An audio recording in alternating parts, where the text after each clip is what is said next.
In order to be successful at selling, you have to understand who your buyer is. In the B2B world, this means executives who have the decision-making power to make these big purchases. So if you're a vendor, if you're selling software or processes or services, you need to understand who that B2B executive buyer is, how they buy, why they buy, and who they buy from. To do that, we actually did a B2B buyer survey.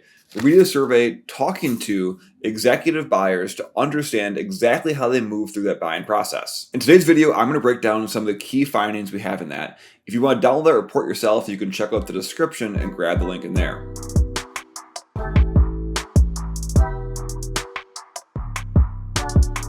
If you like today's video, be sure to like it, smash that subscribe button so you don't miss future content. If you have any questions or comments, leave them down below. We personally respond to them and we love talking to you.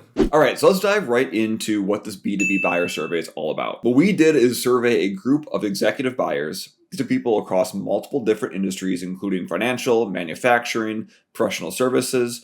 And these buyers typically had purchasing power of $50,000 to over $500,000 of typical spend. In other words, these are people who are buying B2B services on a regular basis. They also held the role between CTO, COO, CEO. Basically, these are C-suite executives. We asked them a bunch of questions about how they discovered vendors, why they picked certain vendors, and ultimately what led to their decision. Our goal was to understand how they buy, how they research, how they find new vendors, and why they pick one vendor over another. We also had one free-form question, which is basically saying, if you could tell vendors one thing that's a misconception about how they buy, what is that? We sprinkled the results of that question throughout our buyer survey, so feel free to check that out. Well, let's dive into 5 key insights we found in that report. So insight number 1 is that their inner circle drives the buying decisions. So we found that 71% of executives said they got their insights as far as which vendor to pick from either people within their business or peers in their industry. Meaning when they had a problem,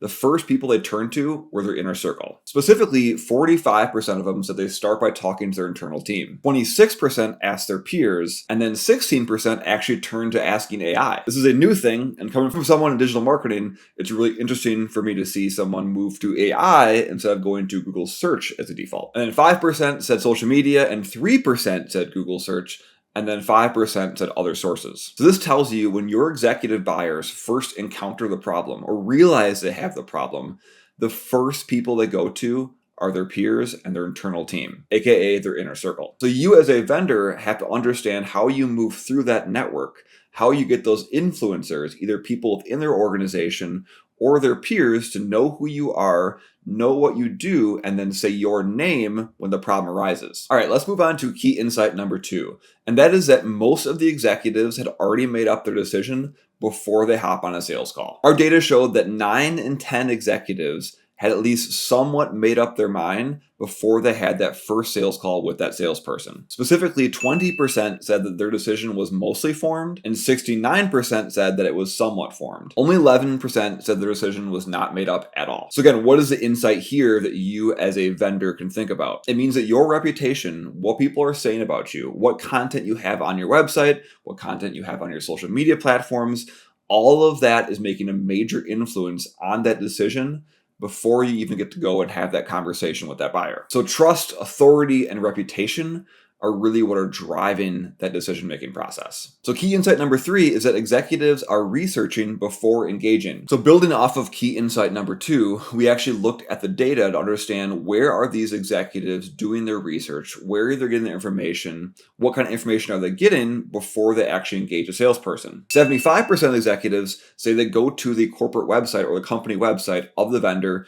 and look for information. And then 49% said they go on LinkedIn and look up the company, look up the executive team, and look up the salesperson they're going to talk to. In other words, they want to understand the people behind the vendor that they want to partner with. 26% said they look at reviews and testimonials, and then 13% said they look for case studies. 11% said they actually look at social media content. So beyond just the LinkedIn content they see of the profiles and the brand, they actually follow brands and look for content over time. And then 6% said they do no research at all. So looking at this data as collectively, it's very clear that executives like to do their research before they spend time actually engaging with the sales team. I need to research this. We then asked executives how important the digital presence of a vendor is in the decision-making process. From that, 6% said it was critical, and that 47% said it was very important. 28% said moderately important, and then 18% said slightly important. And then finally, 3%, a very small amount, said it is not important at all. Again, you're probably seeing a common theme here. Having a strong digital presence,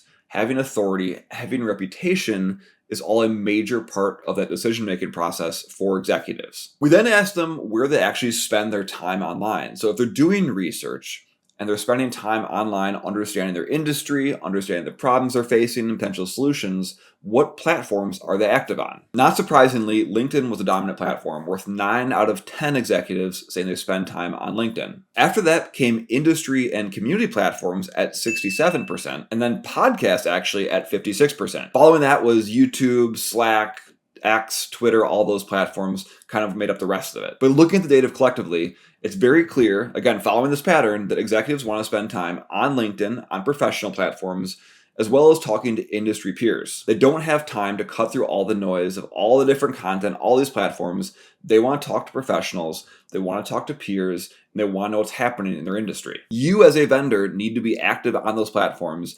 You need to be contributing a voice into those industries, and you need to be a trusted expert. All right, let's move on to key insight number 5 then. And that is that cold outreach is almost completely ignored. 8 in 10 executives said they rarely or never respond to cold outreach. One respondent said that cold outreach is just noise, to actually have someone do a warm intro and then they'll talk to you. Looking at the actual breakdown of the data, 25% of the respondents said they never respond to cold emails, and 56% said they rarely do it. 19% said occasionally, and then a whopping 0% of them said they frequently respond to cold emails. When asked what they do respond to, 78% said they respond to referrals, 33% said they will respond to LinkedIn messages occasionally, 17% said a personalized email they might occasionally respond to, and 0% said they want to respond to cold phone calls. So what does this tell me? This tells me that executives are busy, and they don't want to be harassed by cold pitches that are not relevant for them and their business. And despite sales lore talking about the importance of smiling and dialing and cold emailing and cold calling,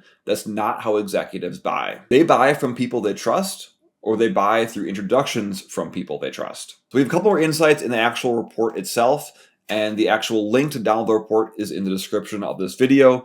But hopefully these insights were important to you. Hopefully they get your mind turning about different ways that you as a B2B vendor can get in front of the right buyers. Let me know down in the comments below what questions you have or what insights you thought were helpful, which ones you thought might be wrong, what your opinion is. I'd love to hear it.